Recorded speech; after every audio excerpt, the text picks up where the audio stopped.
രണ്ടാം സങ്കീർത്തനം.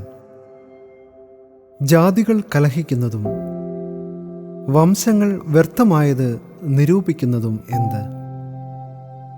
യഹോവയ്ക്കും അവൻ്റെ അഭിഷിക്തനും വിരോധമായി ഭൂമിയിലെ രാജാക്കന്മാർ എഴുന്നേൽക്കുകയും അധിപതികൾ തമ്മിൽ ആലോചിക്കുകയും ചെയ്യുന്നത്, നാം അവരുടെ കെട്ടുകളെ പൊട്ടിച്ച് അവരുടെ കയറുകളെ എറിഞ്ഞുകളക.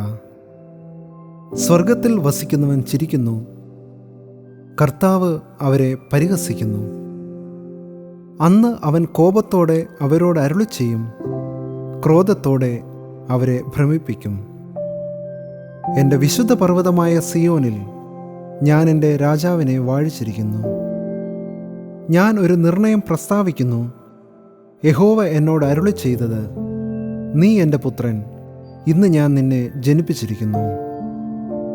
എന്നോട് ചോദിച്ചു കൊള്ളുക, ഞാൻ നിനക്ക് ജാതികളെ അവകാശമായും ഭൂമിയുടെ അറ്റങ്ങളെ കൈവശമായും തരും.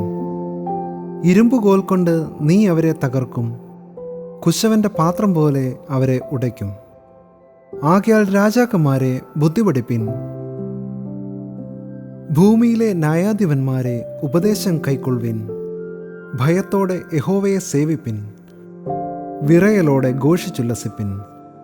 അവൻ കോപിച്ചിട്ട് നിങ്ങൾ വഴിയിൽ വെച്ച് നശിക്കാതിരിപ്പാൻ പുത്രനെ ചുംബിപ്പിൻ. അവൻ്റെ കോപം ക്ഷണത്തിൽ ജ്വലിക്കും. അവനെ ശരണം പ്രാപിക്കുന്നവരൊക്കെയും ഭാഗ്യവാന്മാർ.